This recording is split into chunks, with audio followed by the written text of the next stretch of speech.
विपक्ष कहता रहा था कि 10,000 चुनावी स्टंट था, चुनाव के में वोट खरीदा गया था।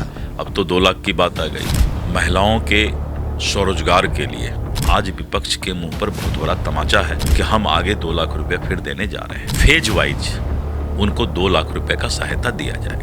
हमारे साथ बात करने के लिए बिहार के पथ निर्माण एवं उद्योग मंत्री डॉक्टर दिलीप जायसवाल जी हैं। सर, कल कैबिनेट में जो महिलाएं थी, सशक्तिकरण की तरफ जो ध्यान दिया गया है, 1,54,00,000 महिलाएं थी, अब उनको 2-2 लाख रुपए दिए जाएंगे रोजगार के लिए। देखिए, सरकार ने कल कैबिनेट में बहुत ही पारदर्शिता के साथ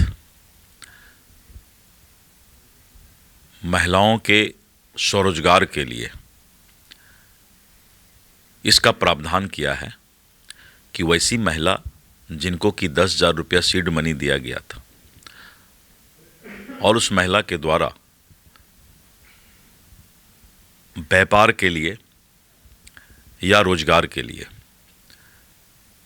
पुख्ता प्रोजेक्ट रिपोर्ट तैयार किया गया है, यानी उनके व्यापार को आगे बढ़ाने के लिए फेज वाइज उनको 2 लाख रुपए का सहायता दिया जाएगा। उसके फेज निर्धारित किए गए हैं, चरण निर्धारित किए गए हैं कि अगर इतना व्यापार में वो आगे बढ़ेंगे तो इतनी राशि दी जाएगी, फिर उनके व्यापार को इतना, रोजगार को इतना आगे बढ़ाया जाएगा तो फिर ये राशि दी जाएगी।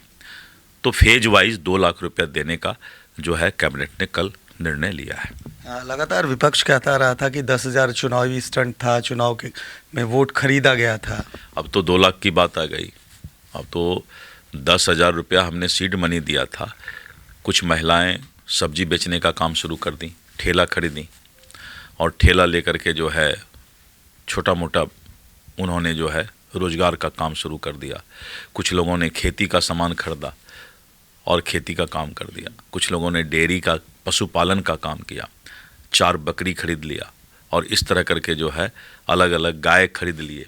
तो इस तरह करके स्वरोजगार के लिए जिन महिलाओं ने अपना काम शुरू किया है उसका मजाक उड़ाना और इस तरह की बातें करना आज विपक्ष के मुंह पर बहुत बड़ा तमाचा है कि हम आगे 2 लाख रुपए फिर देने जा रहे हैं। यूजीसी पर सुप्रीम कोर्ट ने अब रोक लगा दी है, कहा है कि अब ठीक ढंग से तैयारी करके केंद्र सरकार है। जी, न्यायिक प्रक्रिया माननीय उच्चतम न्यायालय के द्वारा उसको देखा जा रहा है और माननीय उच्चतम न्यायालय का जो फैसला होगा वही सरकार को मान्य होगा। आपको नहीं लगता था कि बहुत ज़्यादा राजनीति यूजीसी को लेकर हो रही थी? अब तो ये न्यायिक प्रक्रिया के अंदर चला गया है, इसलिए अब इस पर कोई टिप्पणी करना उचित नहीं होगा। जब तक न्यायिक प्रक्रिया में नहीं गया था तब तक कोई टिप्पणी हो सकता था। तो ये थे बिहार सरकार के पथ निर्माण एवं उद्योग मंत्री doctor Dilip Jaiswal. Camera person Golu के साथ मैं सुधेंदु रमन, पटना, NBC 24।